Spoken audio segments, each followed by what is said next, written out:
Oke, kembali lagi ke pembahasan kita tentang midas jembatan khususnya. Kemarin kita sudah sampai pemodelan sini.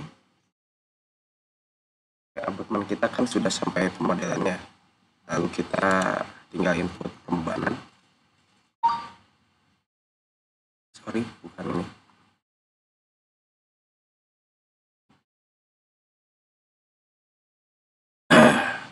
Jadi pembebanan itu ada MS, MA, MS beban mati sendiri, MA beban mati tambahan, TD beban lajur D, TB beban rem, braking load, TP pedestrian, TT itu truk, TA itu tekanan tanah ya, EQ itu gempa respons spektrum, TV beban tumbukan, EUN itu beban suhu merata, EWS beban angin pada struktur, EWL beban angin pada kendaraan, lalu ada kombinasi beban. Kita mulai dari awal aja dulu. Kan saya udah buat. Jadi yang pertama itu saya pakai girder 2,1 ya tingginya ya. Dengan CTC juga 2,1. CTC center to center alias jarak antar as girder ke girder. Nah, seperti ini hitungannya.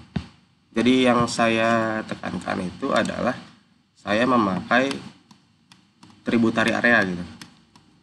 Jadi tributary area itu seperti ini. Ini kalau misalkan kita punya girder dari sini kan jarak antar girdernya kan 2,1. Kalau misalkan saya ambil setengahnya dari sini, ini setengah. Lalu misalkan saya ambil asnya dulu di sini.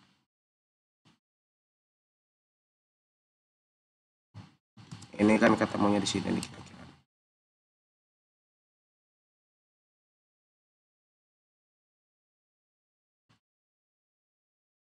Nah, 2,1 ini ya. Nah, 2,1 meter kan. Ini 2,1 meter ini. Jadi ini setengah plat sini, setengah plat sini, terus setengah tambah setengah 1 jadi 1, jadi tetap 2,1 meter ini. Ini tetap jadi 2,1 meter juga ya. Maksudnya. Nah, jadi 2,1 ini. Tetap. Jadi setengah dari kiri kanan, di sini juga setengah dari kiri ke kanannya. Nah, di ujung ini cuma setengah gitu. Jadi cuma setengah tributary. Jadi beban yang kita input itu adalah setengah bentang juga. Beban setengah bentang karena kita kan satu abutmen ya. Satu abutmen juga, bukan dua abutmen yang kita analisis gitu. Abutmen kiri aja. Jadi beban mati sendirinya itu ini dia. Ada beban MS, ada beban MA. MA-nya itu ada MA barrier, MA aspal. Untuk trotoar sendiri kita nggak pakai karena kebetulan kasusnya di jalan tol ya. Ini justifikasi sendiri aja sih. Cuma ya kalau misalnya teman-teman punya justifikasi sendiri ya silahkan gitu. Kita ke sini, load. Ini kan MS-nya udah nih tadi. Terus kita MS nya.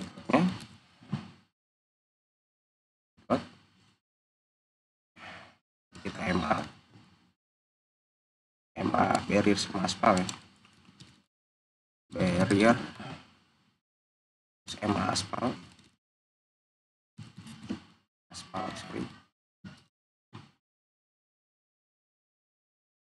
Lalu ada juga beban lajur D. Beban lajur D di sini itu ada beban BGT dan BTR ya. Beban BTR itu tergantung dari fungsi bentang juga. Kalau misalnya bentangnya kurang dari 30 MPa itu 9 kilo Pascal alias 900 kg per meter persegi ya.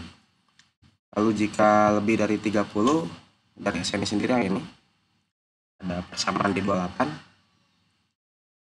Lalu ada beban BTR. Beban BTR itu adalah beban terbagi rata yang bekerja di tengah bentang untuk mendapatkan momen lentur negatif maksimum gitu.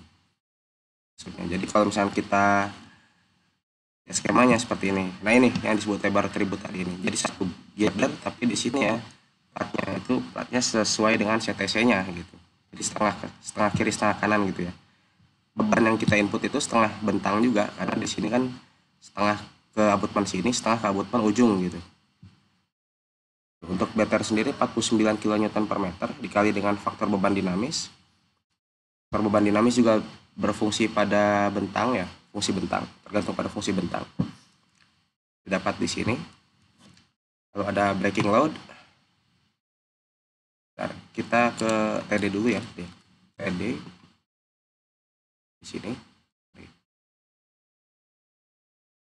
Berarti kita overload lift load ya. Ada overload lift load itu. Nah ini nih.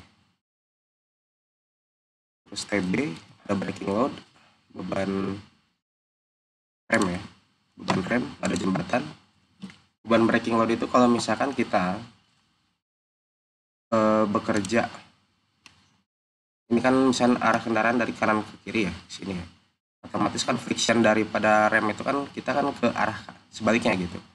Kalau misalnya kita pernah naik bus yang lagi berdiri, itu kita busnya rem mendadak, itu kan kita kan berbalik arah gitu kan, pergerakan tubuh kita, makanya itu yang disebut dengan inersia sendiri, inersia dari tubuh sendiri kan gitu, dari persamaan 1 Newton sigma F sama 0 itu. Maka kalau misalnya braking load sendiri bekerja yang ke arah yang berlawanan daripada arah kendaraan asumsi kita gitu. Berarti braking loadnya dari kiri ke kanan gitu kan, arah braking loadnya. Lalu karena dari kiri ke kanan itu, braking load sendiri ada ketentuan. Di pasal 8.2 harus diasumsikan untuk bekerja secara horizontal pada jarak 1800 di atas permukaan jalan gitu, 1800 mili. Berarti kalau misalkan braking load kita di sini, nah ini kan ada eksentrisitas ke atas sejauh 1,8 meter.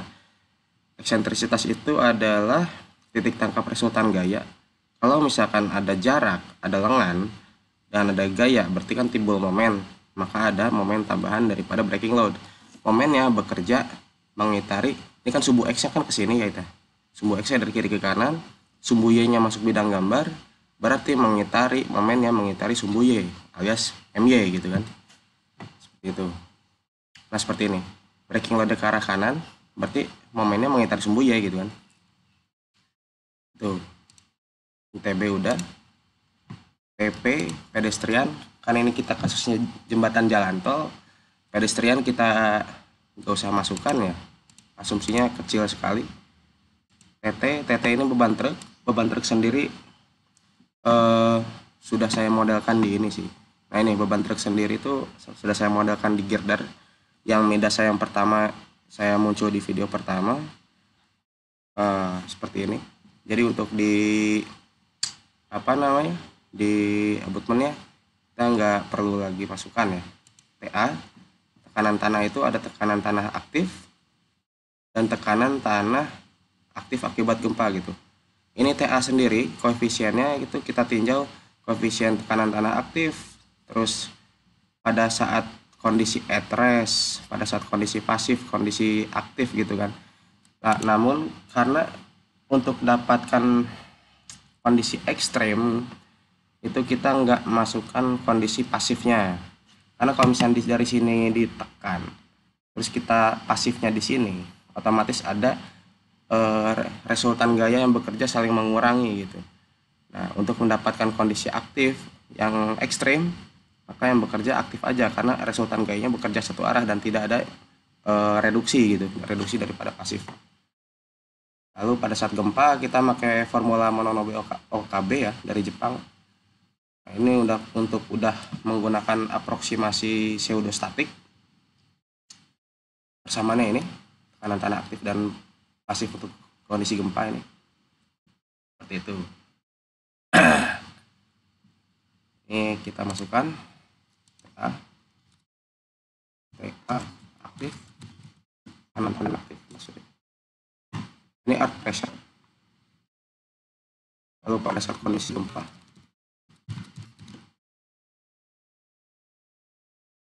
Lalu ada EQ. EQ itu adalah respon spektrum.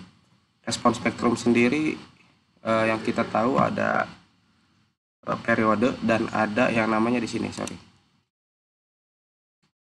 Nah ini, saya maksud periode dan apa namanya? Lupa saya. Nanti kita buka juga di aplikasi Lini bina marganya sekalian. Nah, spektrum percepatan ini maksudnya. Spektrum percepatan ini SA ini.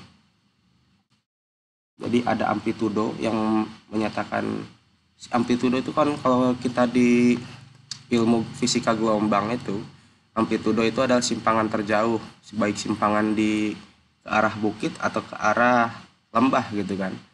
Jadi amplitudo itu adalah simpangan dari terjauh daripada aksis. Ini amplitudonya. Kita bisa dapat nanti. Untuk TV sendiri, beban tumbukan kapal kita nggak bekerja karena jembatan kita bukan untuk di perairan ya. Untuk beban suhu merata itu ada beban suhu maksimum dan minimum yang desain ya. Jadi Tmax dan Tmin gitu ada di sini di tabel sini dari SNI-nya. Kita masukkan.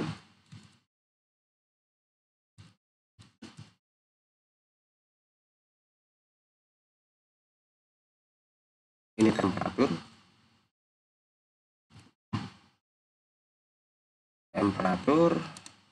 minusnya juga EWS kita nggak masukkan karena sudah bekerja di atas girder.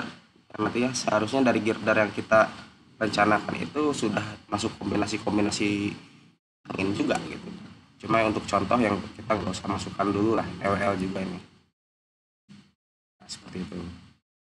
Ini kita close. Lalu kita masukkan respons spektrum ke dynamic load. Respons spektrum. Ini kebetulan saya ngambil dari daerah Jepara. Ini SD. Alias tanahnya tanah sedang ya. Respon yang saya masukkan yang ini. Dari awal periodenya 0 detik. Kita masukkan ini, di paste aja.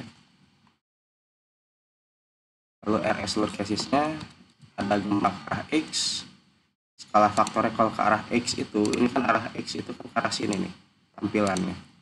Nah ini kalau misalnya kita modelkan tadi kan sebagai asumsinya sebagai tiang vertikal gitu kan. Nah, kalau sebagai tiang vertikal kita lihat reduksinya berapa. Nah ini di sini 3 ini. Berarti skala kita 1/3 gitu kan. Lalu kita centang pakai dumping metodenya. Dumping metode itu adalah reduksi daripada dumping alias redaman gempa. Add, lalu ke arah Y. Nah, kalau ke arah Y, tampilannya kan masuk bidang gambar sini, alias tampilan tempat ini. Ini kan seperti dinding gitu kan nantinya kan. Nah, kalau tipe dinding kita 2 atas ini ya. Ininya kita min 90 derajat. Ini 1/2 ya. Oke. Kita masukkan add. Jangan lupa eigen value-nya. Ini harus dimasukkan, kalau misalnya nggak dimasukkan nanti salah analisisnya karena eigen value itu untuk analisis periode dan ragam gempa ya. Kita pakai metode Sekise alias metode kuadratik sempurna. Banyak metode dari eigen value itu bisa dicari sendiri. Ini bebannya. Untuk cara carinya yang tadi kita bisa dari aplikasi Lini Bina Marga. Misalkan kita cari di koordinat Jepara ya, Jepara. Proses dimasukkan ini FY B7E gitu. Ini udah termasuk sesuai dengan SNI gempa untuk jembatan SNI 2833 ya. Nah, kita tinggal pilih kelas batuannya apa kelasnya. Situsnya di sini apa tanah keras, batuan, atau tanah sedang, atau tanah lunak gitu. Itu kita tinggal hitung dari variabel rata-rata nilai n ya dari kelas situs gitu. Jadi bisa dari sana. Kebetulan ini sudah. Oke, kita masukkan bebannya. MS-nya itu MS-nya tadi 746,8 ya. Ini ya. Kita pilih grup bearing karena kita bakal bakal masukkannya di daerah bearing sini kan bebannya kan. Load static load, yang nodal load ini MS nya DL ya, dead load 746,8 746,8 gitu ya. Oke, bye. Ini minus ya, harusnya minus gitu ke bawah. Nah gini dia. Jadi kalau misalnya kita lihat, nah ini dah. Terus MA barrier 204,3,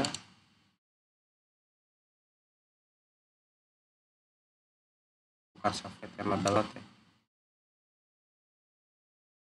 204,3, jadi minusnya juga yang ke arah bawah. Nah ini barrier kita udah, ini kita ganti jadi milimeter biar enak.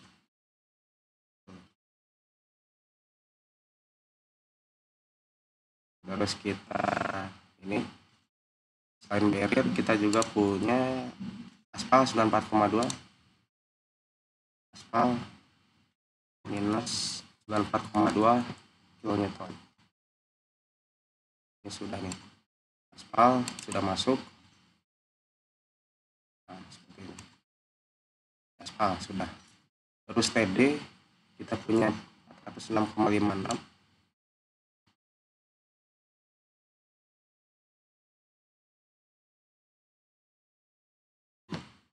Oke, hai. Jadi kita sudah masuk. Nah, display aja. Terus TB breaking load tadi ke arah sumbu X positif dan momen Y ya.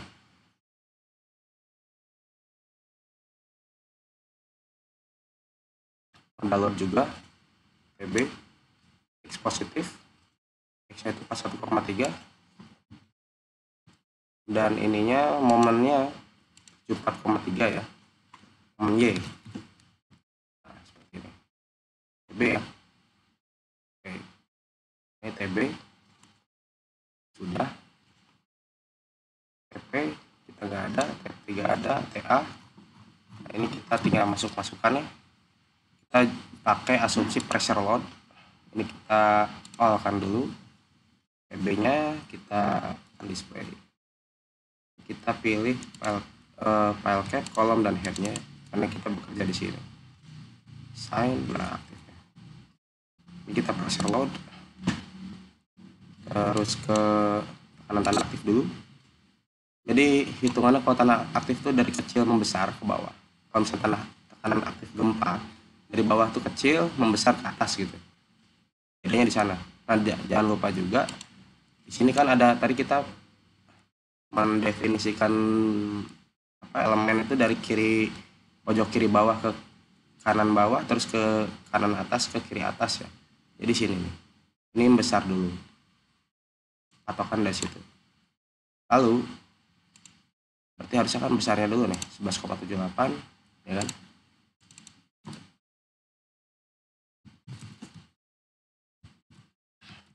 Itu terus ke 3,25 ya.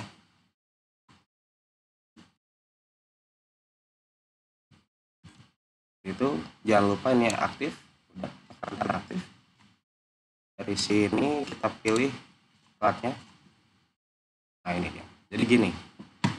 Lalu kita pilih, kita copy aja 1712 ya.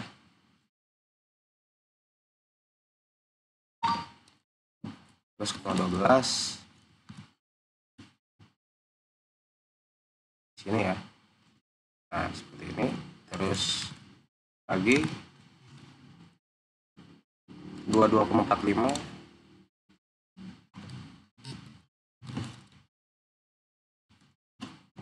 kita pilih plat yang ini.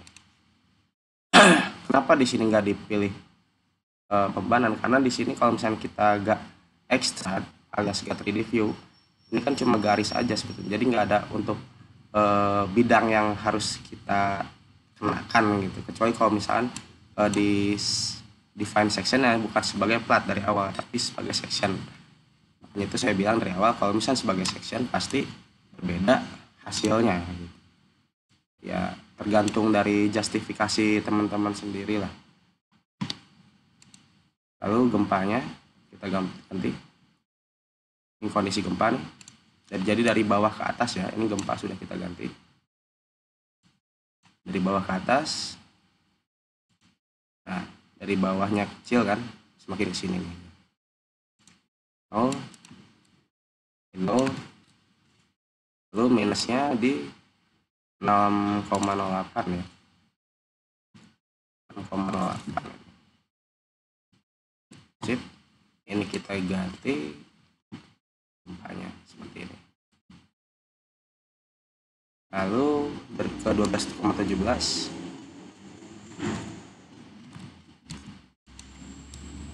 12,17.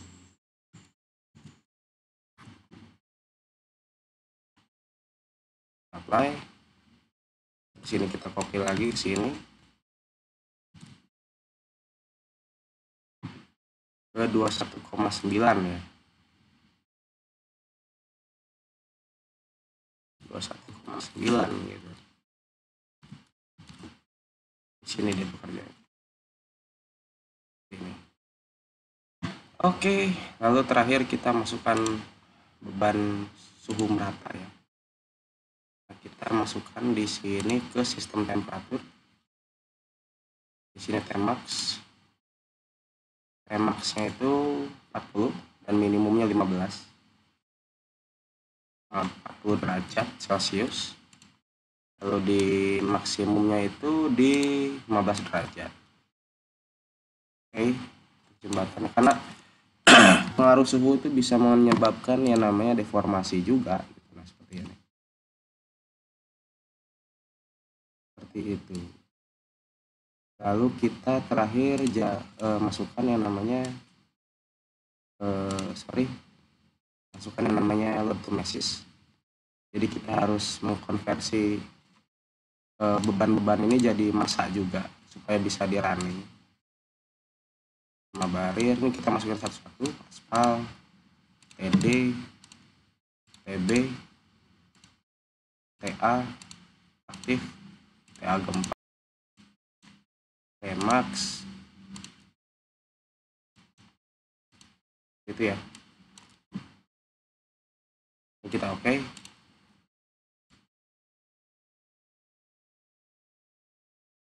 Lalu kita all dulu seperti ini. Nah, yang harus kita pastikan itu adalah tadi kita memasukkan ini sebagai peletakan di sini aja gitu kan, di ujung-ujung ini. Makanya kita harus buat yang namanya ini hapus dulu, kita hapus.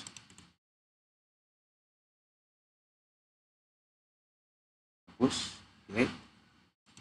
Nah, oke. Karena di dalam tanah itu kan fondasi kita gak gerak ya, makanya dan ada spring namanya. Nah, kita harus memodelkan spring kita dari NSPT kita didapat. Nah, data bor ini sebenarnya pakai pendekatan. Lebih bagus sih pakai data asli ya, data laboratoriumnya. Kita pilih grup fondasi. Lalu kita ke boundary, define, ke integral, spring, tanahnya kita stiff ya, karena sudah NSPT 10 di sini. 2 meter itu udah NSPT 10 itu. Current levelnya kita klik di sini, oke. Kalau diameter 1, ini 16, beberapa jenisnya. NSPT 10, 10.000 dan 70 ya. 10.000 subgrade. Terus ininya crash-nya 70. Sepanjang 2 meter gitu kan. 1, 2 gitu. 1, 2 ya, sini ya. Nah, 2 meter. Lalu kita ke sini lagi. Current level kita pindahkan ke sini. Sampai kedalaman 2 meter lagi, sampai kedalaman 4, 20.000 dan 10.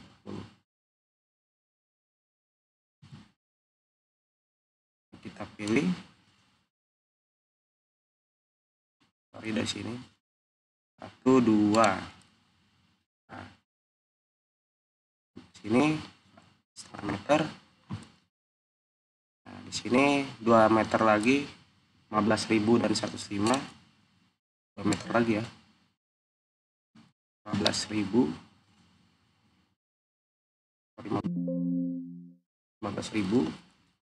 ini 105, 2 meter lagi ya. Ini sampai dari sini nih. Oke, jadi kita dari sini 2 meter lagi. Oke, kita sampai ground level terakhir itu di 6 meter ya. Terus 4 meter itu kita sampai elevasi 10 meter ke bawah, 40.000 dan 80. 40.000 dan berapa tadi?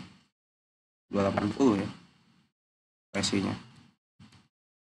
Sampai 4 meter. Nah, ini sampai sini nih. Berarti kan 1 2 3 4 ya. Oke. Terus kita pindah lagi ground levelnya. Nah, di sini 60.420. 60.420 ya.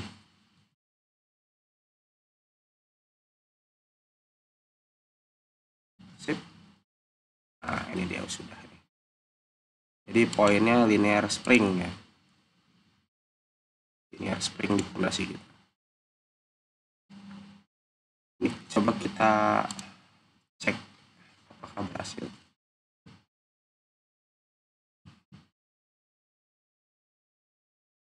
Nah, berarti berhasil ini sudah.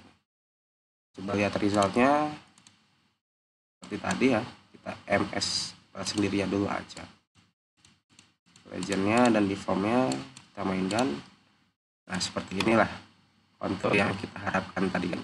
Masih sama berarti boundary yang kita definisikan itu sudah betul. Lalu setelah ini kita masuk ke pembebanan. Terima kasih. Sekian, kita lanjut di next video ya. Bye.